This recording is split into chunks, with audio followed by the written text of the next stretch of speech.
El Ministerio Internacional Reinando en Plenitud presenta el estudio bíblico de hoy. Pastor Jorge Matallana. Mis amados hermanos, preciosa iglesia, bienvenidos un día más a tener un encuentro con las Sagradas Escrituras, rogándole al Espíritu Santo que nos guíe y alumbre los ojos de nuestro entendimiento y nos permita comprender tantas cosas maravillosas que el misterio de Dios tiene para revelarnos. El tema de hoy lo he llamado el conflicto entre lo viejo y lo nuevo. Y quiero invitarles para que hagamos una oración. Amado Padre precioso, gracias por un día más de vida. Gracias por la salud de nuestro cuerpo, por la provisión económica con la cual tú nos permites alimentarnos y cubrir nuestros gastos diarios. Gracias, Señor, por nuestra hermosa familia y por todos nuestros amados hermanos en la fe alrededor del mundo. Gracias, amado Espíritu Santo, por ser nuestro guía y maestro. Y gracias, amado Dios, por habernos dado en Cristo la posibilidad de entender tu misterio y de poder tener la certeza y la seguridad de nuestra salvación. En el nombre del Señor Jesucristo, amén y amén. Todos mis amados son bienvenidos al estudio bíblico de hoy.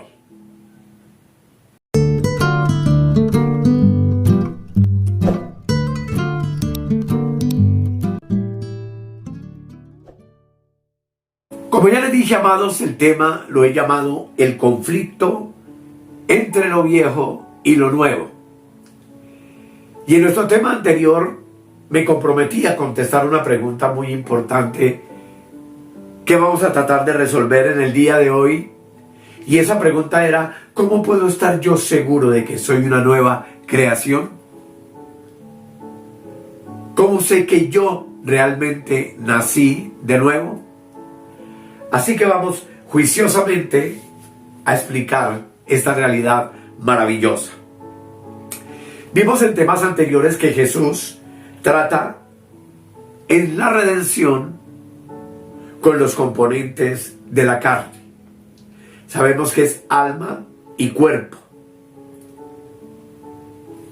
Pero hay una pregunta que inmediatamente surge en nuestro entendimiento y es: ¿qué hereda un creyente en la regeneración, o sea, en el nuevo nacimiento? Y hay una serie de versículos bíblicos maravillosos en el libro de Romanos, capítulo 7,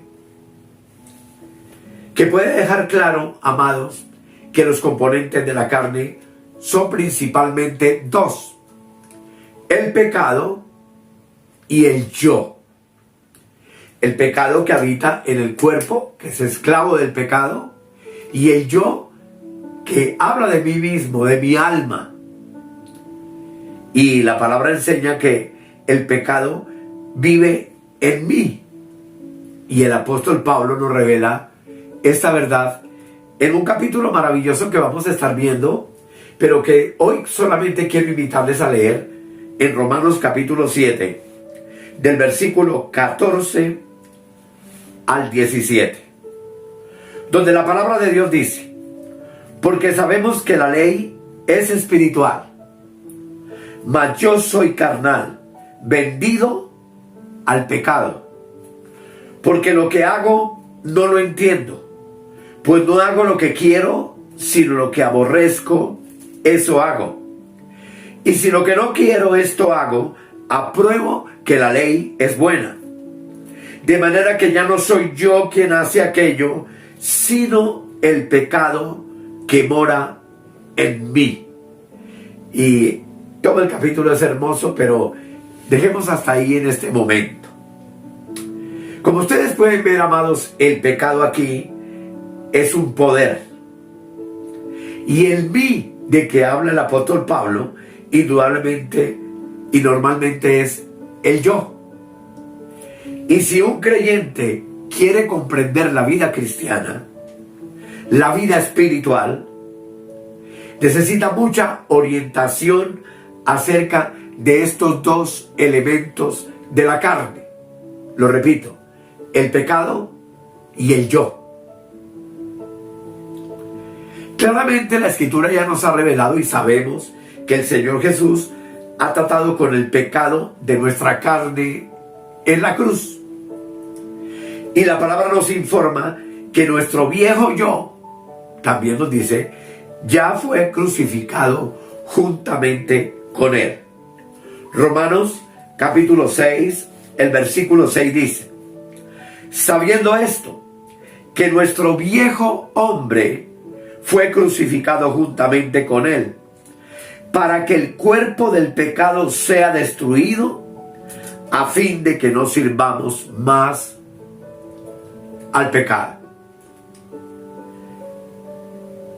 Si ustedes ven el versículo con claridad, hermanos, notamos que en la Biblia no se nos dice en ninguna parte que hemos de ser crucificados, sino que fuimos crucificados. Y puesto que esto ya lo ha sufrido Cristo por nosotros, Él lo hizo de una manera perfecta. Lo que nos enseña, amados, que en lo referente al pecado, al hombre ya no se le exige nada, porque sabemos que Cristo es el fin del pecado. Sin embargo, sí se nos exige que tú y yo consideremos esto como un hecho plenamente realizado y cumplido.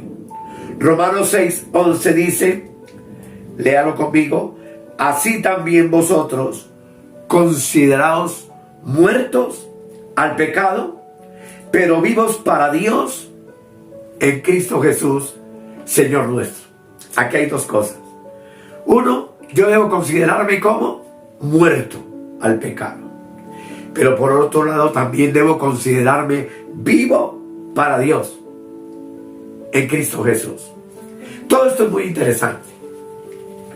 Al creer esta verdad bíblica como un hecho consumado, vamos a cosechar la eficacia entonces de la muerte de Jesús y seremos finalmente y totalmente liberados del poder del pecado en nuestra vida, entendiendo que el pecado, como veremos, está en nuestros miembros.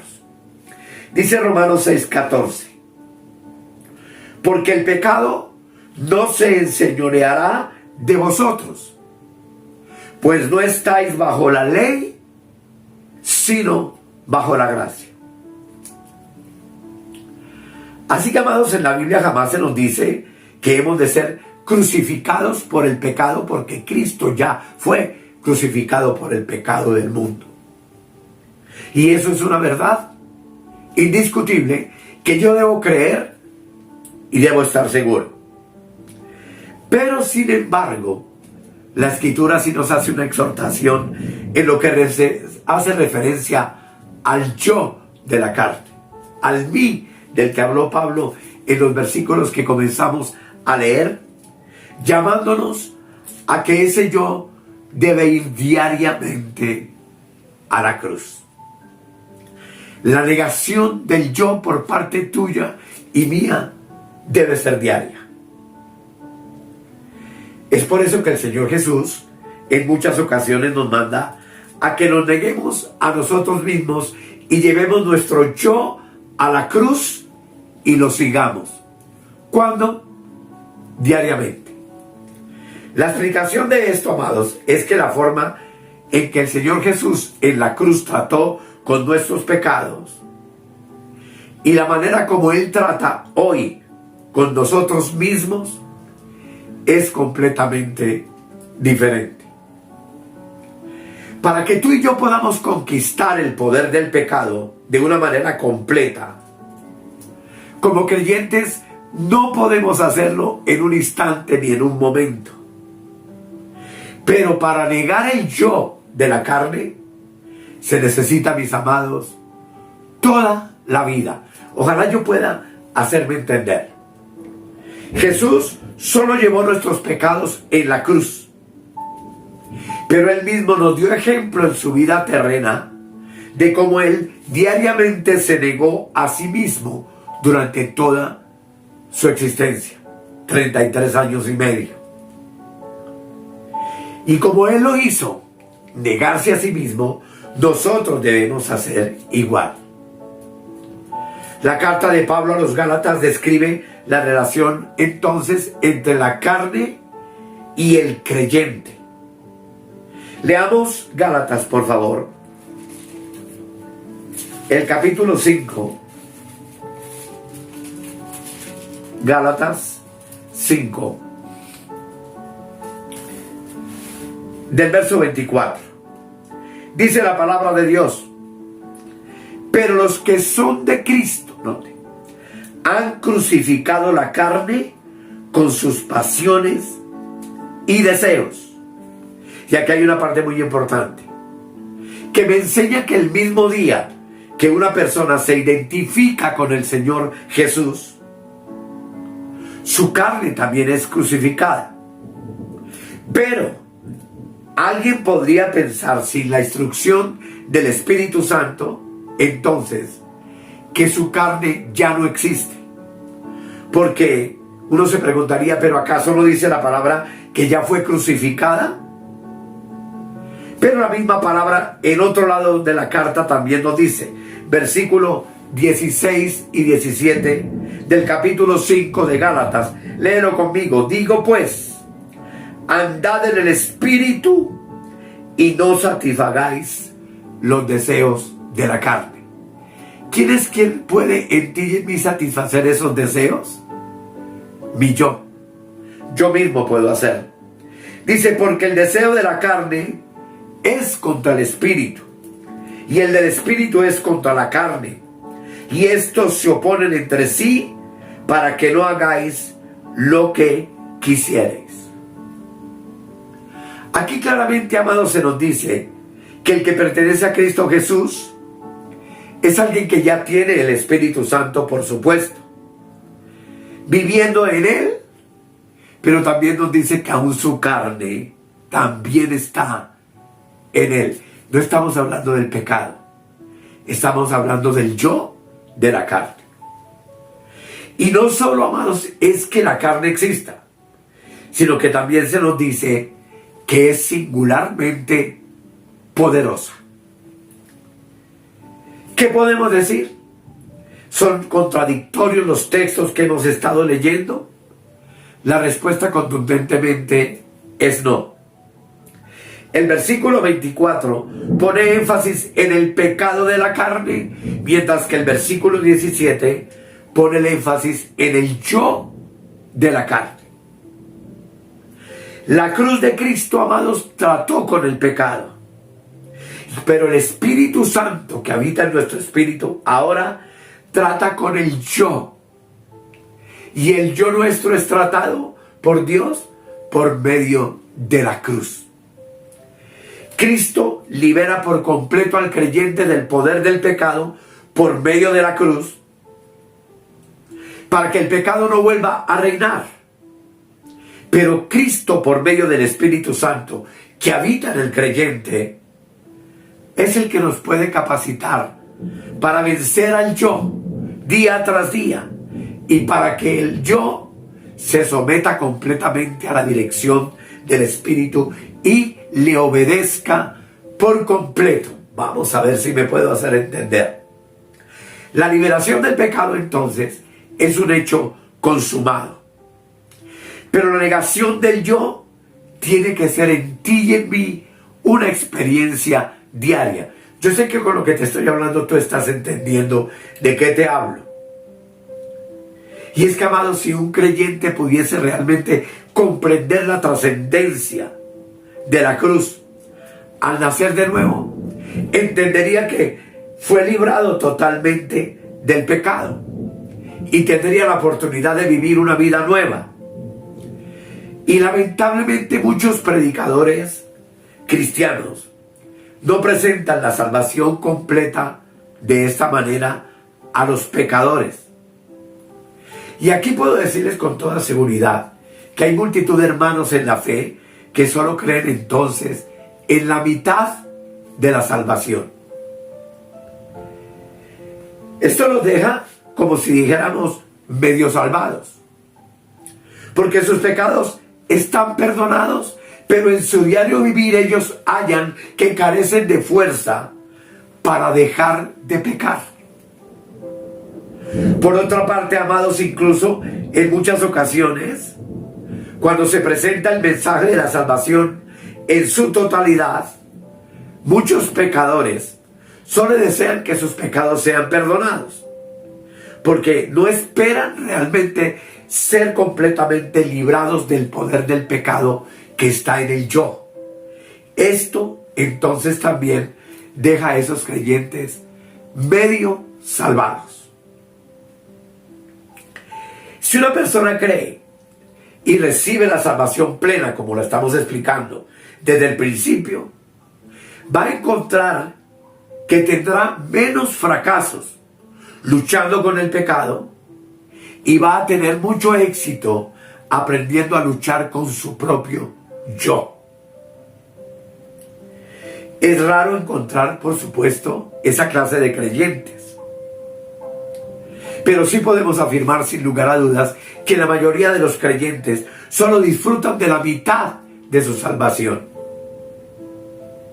Es por eso que la mayoría de los conflictos del creyente son con el pecado diariamente y no se enfocan en su verdadero enemigo, que es su propio yo. Yo lo repito, hermano. Lo triste y lamentable es que algunos ni siquiera saben lo que es el yo. En cuanto a esto, amados, entonces la condición personal del creyente juega una parte muy importante antes de haber nacido de nuevo. Antes de haber nacido de nuevo, muchos hombres tienden a hacer el bien, y lo repito, inclusive antes de creer. Y por supuesto que encuentran que no tienen ningún poder para hacer el bien y que tampoco pueden ser buenos. Y muchos hombres sin nacer de nuevo se autojustifican y se autovaloran de buenos. Pero su conciencia parece estar relativamente iluminada. Y aún así su fuerza para hacer el bien y practicar la santidad en Dios es completamente inútil y débil en sus vidas. Es lo que muchas gentes llaman en el mundo natural el conflicto entre la razón, que es una parte de la mente, y las pasiones, que forman parte del cuerpo, de las emociones y de la voluntad del hombre. Pero lo que Dios quiere es que tú y yo nos enteremos lo que significa la salvación completa de Dios.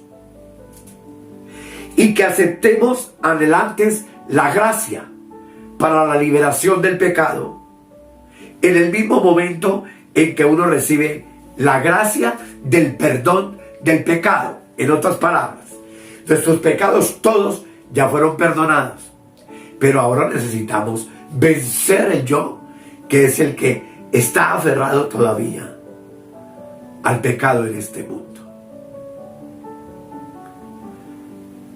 Hay muchas personas que al creer tienen una conciencia negra, pecan terriblemente, jamás han intentado siquiera hacer el bien. Y al conocer la gracia del perdón, descuidan, aunque no rechazan, la gracia de la liberación del pecado. Es decir, muy raramente se sienten completamente perdonados. Y es ahí, amados, en donde en el futuro un creyente así afronta muchas luchas contra el pecado de la carne. La mayoría de los predicadores no explican esto, sino que hablan del diablo y de que Satanás los tiene atados y agarrados. Pero ¿por qué esto tiene que ser así, amados? Sencillamente porque un hombre así, nacido de nuevo, aunque posee una vida nueva, no entiende que esa vida nueva le exige que venza por completo el dominio de la carne. Y esto, amados, nos lleva a entender que la vida de Dios en ti y en mí es absoluta, que tiene que lograr el dominio total sobre el hombre, que Dios quiere desde nuestro espíritu gobernar por completo todo nuestro ser para que seamos genuinamente hombres espirituales. Así que en cuanto a esta vida, la vida increada de Dios, entra en el espíritu humano del hombre que estaba muerto, le exige que abandone por completo a su antiguo amo, y ese amo era el pecado, que se someta completamente a la dirección del Espíritu Santo. Pero es claro que aún así el pecado todavía está arraigado en ese hombre en particular. Aunque la voluntad sea renovada en parte a través de la vida regenerada, muchos creyentes siguen cautivos del yo. Son los que siguen gobernando, a pesar de ser creyentes, a pesar de hacer muchas cosas que consideran espirituales, pero no pueden evitar en muchas ocasiones inclinarse de nuevo al pecado. Y es ahí, hermanos, el verdadero conflicto del creyente, y es inevitable. A causa de no entender esta verdad, va a surgir siempre un conflicto profundo entre la vida nueva que está en nuestro espíritu y las pasiones y los deseos de la carne que son permitidos por el yo del alma.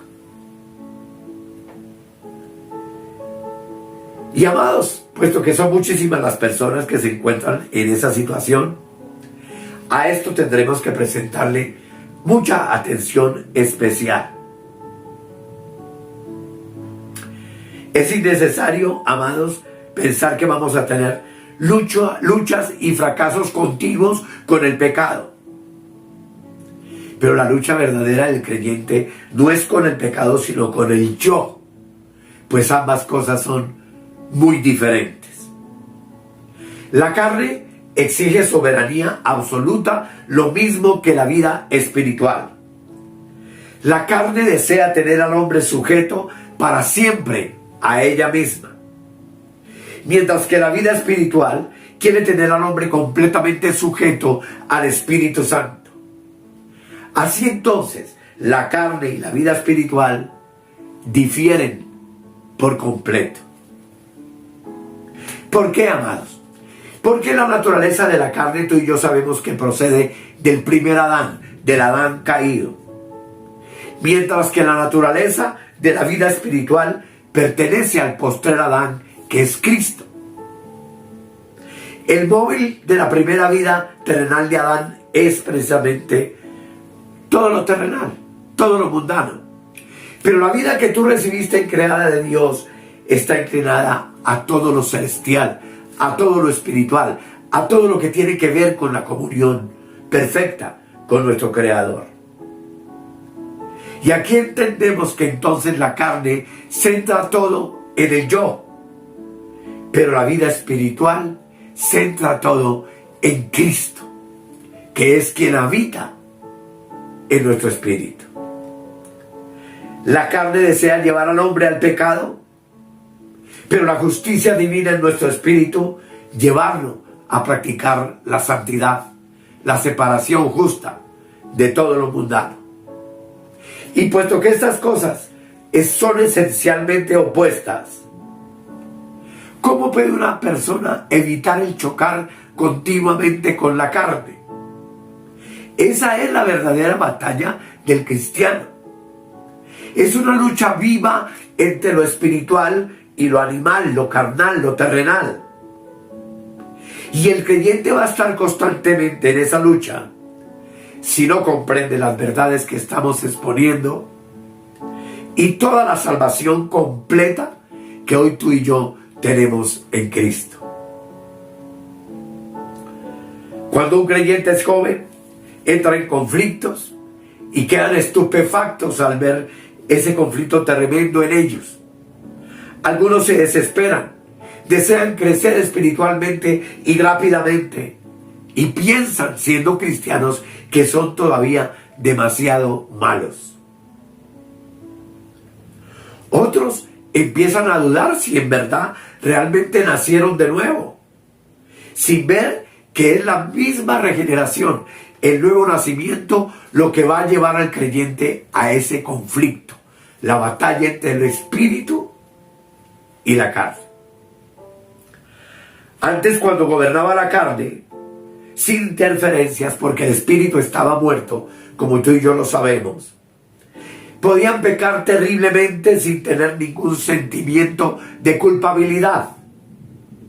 Pero cuando ya ha surgido la vida nueva dentro de ti y de mí, y con ella la naturaleza y el deseo de tener la luz y de agradar a Dios y que nuestros pensamientos sean realmente celestiales, cuando esa luz de Cristo penetra en nuestro espíritu, es cuando esa luz pone al descubierto de inmediato toda la corrupción que hay dentro de nosotros. Entonces el nuevo creyente no quiere permanecer en esa condición.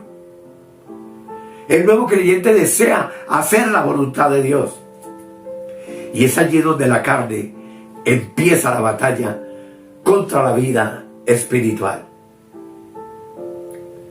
Es tan tremenda esta batalla, hermano, que el creyente llega a pensar que en su interior hay dos personas y que cada una tiene su propia idea y su propia fuerza, pues cada una busca su propia victoria. Y cuando domina la vida espiritual, el creyente se siente muy feliz. Pero cuando empieza a dominar la carne, se entristece y se amarga y se llena de conflicto. Pero, amados, justamente son esas experiencias las que confirman que tú y yo nacimos efectivamente de nuevo.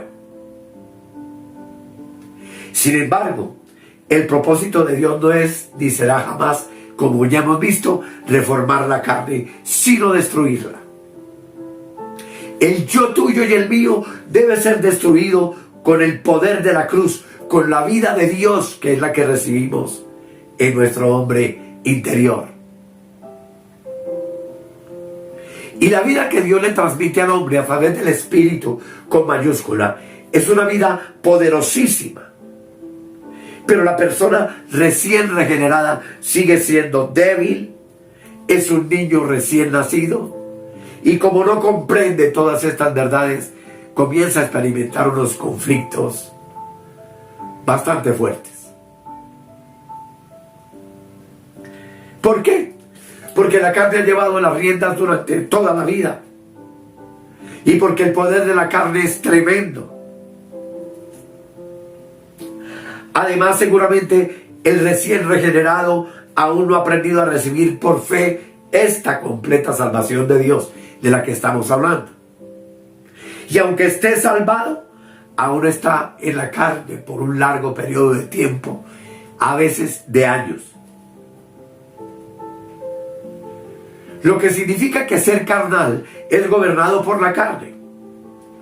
Y lo más lamentable es que un creyente iluminado por la luz celestial desea de todo corazón poder vencer esos sentimientos en él, pero halla que se encuentra muy débil para lograrlo.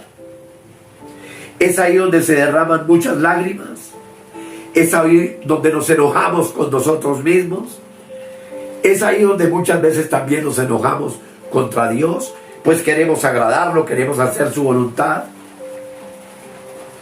pero se nos hace imposible. Por eso, amados, en el próximo tema yo quiero invitarles a que descubramos entonces cuál es realmente el misterio de esta poderosa batalla. La batalla entre el espíritu y la batalla en la carne del creyente. La carne con el espíritu tienen una lucha viva, dice un coro muy antiguo. La carne tira hacia abajo y el espíritu hacia arriba.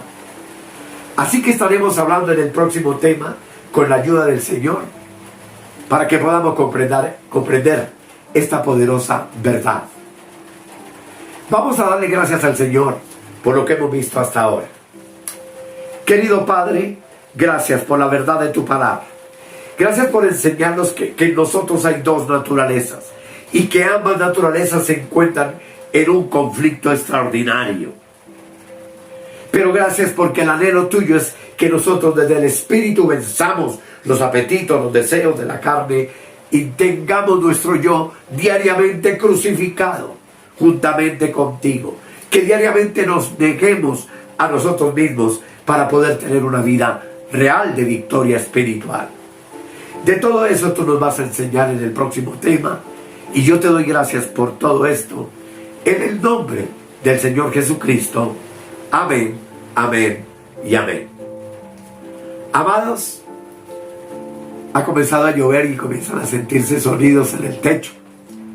Pero gracias a Dios por darme la oportunidad de compartir este ratico con ustedes. Nos vemos en el próximo tema. Todos están cordialmente invitados. Y no se olviden de suscribirse al canal y de hacerse miembros del WhatsApp, donde tenemos nuestro grupo de estudio. Aquí coloco el número. Y hasta la próxima. Y muchas felicidades.